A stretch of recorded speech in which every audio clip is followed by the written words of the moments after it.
Now, gentlemen, series tied at 1 apiece. First time in NBA Finals history that games 1 and 2 went to overtime. History shows that the winner of Game 3 goes on to win the series 84% of the time, but this series is anything but historical in terms of facts. So let's talk about who you believe will win, Stephen A. Not a predictable series. Who wins tonight? I'm picking the Cleveland Cavaliers to win tonight's game. I'm just of the mindset that if I'm going to hold true to my thought process that Cleveland will win this finals in 6 games, they need to win tonight.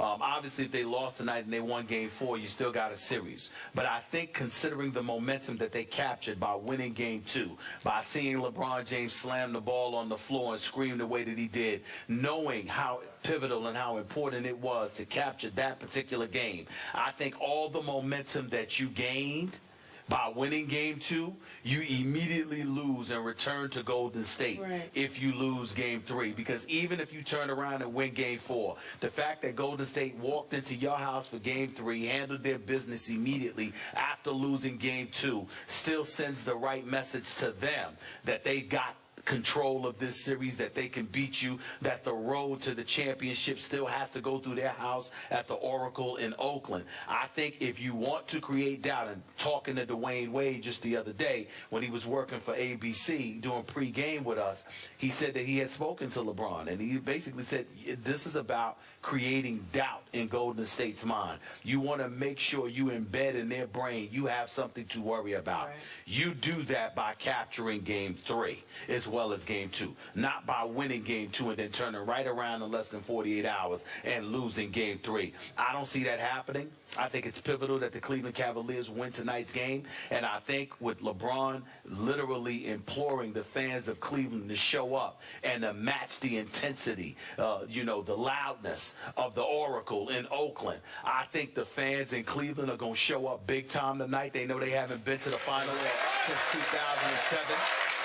You got to consider the fact that even when they went to the finals in 2007, everybody and their grandmama knew they were going to lose because you weren't beating the San Antonio Spurs, being so young, going up against Tim Duncan and those boys in their prime. This is the first legitimate shot at an NBA championship that these boys have had in the history of this franchise. LeBron senses it. The team senses it. The fans in Cleveland and beyond know it. And I think they will show up, and they will show up tonight, and they will win this game. You got a score? If I have to venture to guess, I don't believe this game is going overtime. I'd say Cleveland 99, Golden State 91. Okay. Well, hold it. Wait. Yes, You just said that Cleveland Cavaliers are going to hold the Golden State Warriors to 91 points. Well, look at the points they've held them to without overtime. Regulation. Yeah, and that's what I'm saying. And I'm saying this is not going overtime. I'm saying this is not going overtime. Okay. Here I go again. I did pick Golden State to win this series in 7. I believe it's going to be a long, hard grind for the Golden State Warriors. I think they're going to fight back, gut it up tonight, and win Game 3. I also think... Oh, we got some Warriors fans here. Wow. 7 Golden State Warrior fans. Now that takes guts right there. Yeah, I know, right? Wow.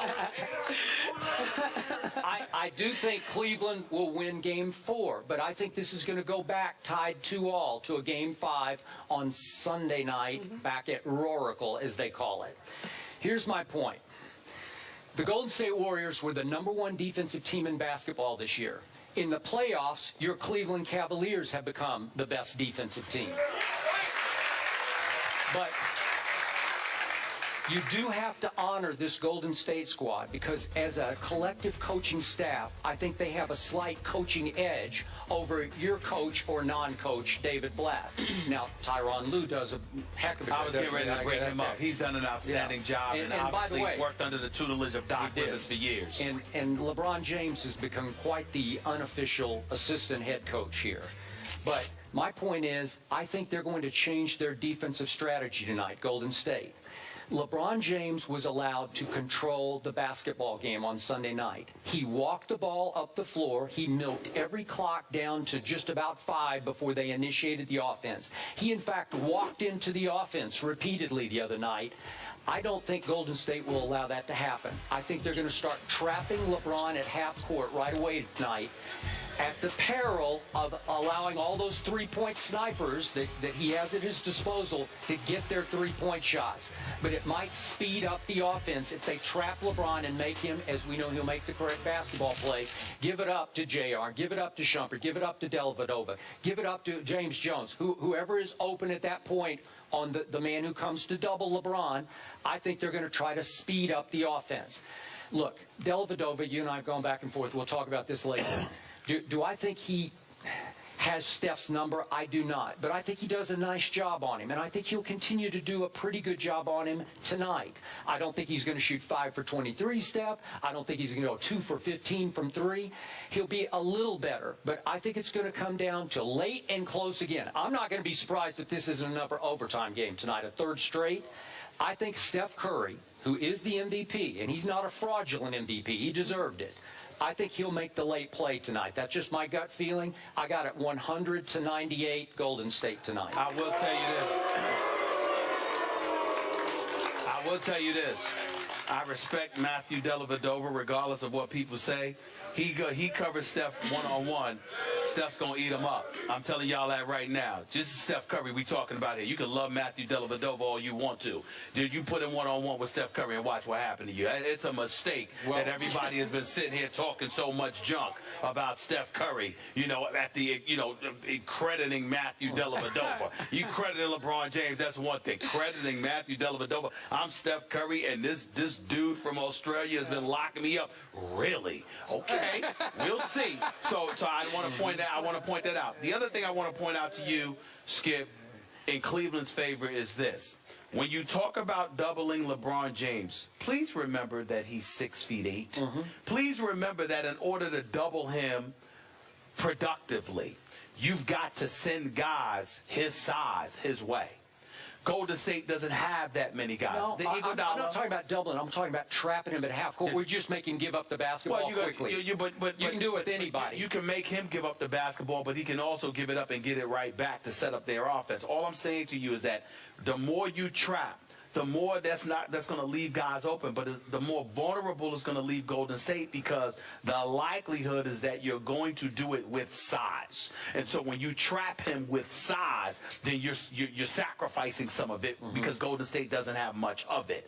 As a result of that, okay, you're either going to leave Andrew Bogut in the game and he's getting outplayed by Timothy Mozgov. Let's just call it what it is. Sure. Or you're going to take him out of the game, which means that Cleveland's going to take Mozgov out of the game, but then you've got Tristan Thompson to deal with, who's averaging 14.5 rebounds this series. Either way you slice it, you're going to pay a price for doubling up on LeBron James. So I don't know if Steve Kerr is going to do too much of it, but in the end, what it comes down to is this: familiarity with the hometown rims. If you're an Iman Shumpert, if you're a Dellavedova, if you're a J.R. Smith, those things do factor into the equation, and I think it's something to keep an eye on. Golden State has to speed up the pace to win. Wouldn't you agree? They got to get some open floor looks and some easier baskets than they're getting. I totally agree with that, but the hard part about it is that I think they would have loved to have sped up the pace on their home floor, and they weren't able to do it because we're talking about LeBron James they're going up against. So if you couldn't do it on your home court, how you going to do it when you get to Cleveland? Okay, I don't know about that. I'm going to say it one last time. LeBron James is the best point guard in basketball. What I do love about the new look Cavs, he has to play point guard. The ball is in his hands, actually a record length of time through the first 2 finals games, and that's a good thing. The Delhi debate will continue at our second hour. Tim Legler had some interesting comments, so we'll talk about that. Stephen A. says 99-91 Cavs. Skip says 198 Warriors, perhaps overtime. When we come back, we're talking about LeBron James. It's only fitting. We're at the Music Box Supper Club in Cleveland. Please join us if you're nearby. First Take on the road, folks. Back in a moment. First Take is presented by Chase, celebrating small business. Learn more at missionmainstreetgrants.com. and in part by M&M's. Movies are better with M.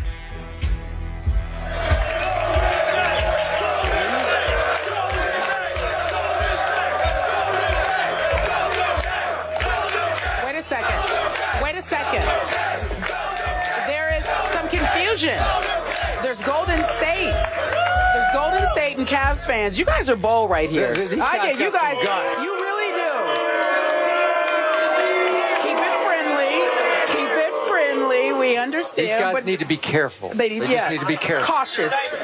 Be kind to them. Proceed cautiously. Yeah. As I was saying, you know, we love when people watch the show and send us some tweets. You guys know about Little B, right? You know the curse that Little B put on Kevin Durant and James Harden, which you think is kind of funny. He also said, though, he said specifically that LeBron James, there was no curse. So he's all straight, right? Everybody's good with LeBron. He just tweeted the show. He just wanted us to know that he really liked the Iman Shumpert video, and he wanted to see what you thought about it. What do you think? I just hope Little B doesn't put a curse on Delhi. Uh-oh. Right? What if he did? Yeah. He's not cooking yet? No. No, not going to happen? Okay. All right, so let's talk about Game 3. Stephen A's like, I'm not a part of this. Who wins the game tonight, my friend? I'm picking Cleveland. I'm picking Cleveland.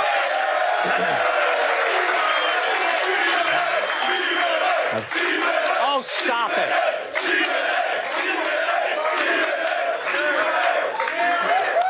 I really believe that Game 3 is pivotal in this series. I think that, you know, LeBron imploring the crowd in Cleveland to show up, to be raucous and noisy. I think that there's a need for that. He knows that his troops are going to need all the support that they can get because Golden State's going to be ready tonight. And I think that Cleveland's going to have to find a way to win. Keep in mind, Golden State is still the best team in this series. Cleveland just has the best player in the world. They will find a way to escape with tonight's game. And Iman Shumpert's got to show up offensively, too. Okay. I believe, in fact, I know that Golden State's going to win one of these two games in Cleveland, and I believe it will be tonight because I believe Steffi owes his team a game, and I think he will give his team back a game tonight. I got 100-98 visiting team tonight. Let me tell you what we owe you guys here in Cleveland. Another show. We'll be here at 3:30 this afternoon. Please join us, will you? We're going to be on ESPN. For Skip Bayless and Stephen A. Smith, I'm Carrie Champion. Thank you for watching. Again,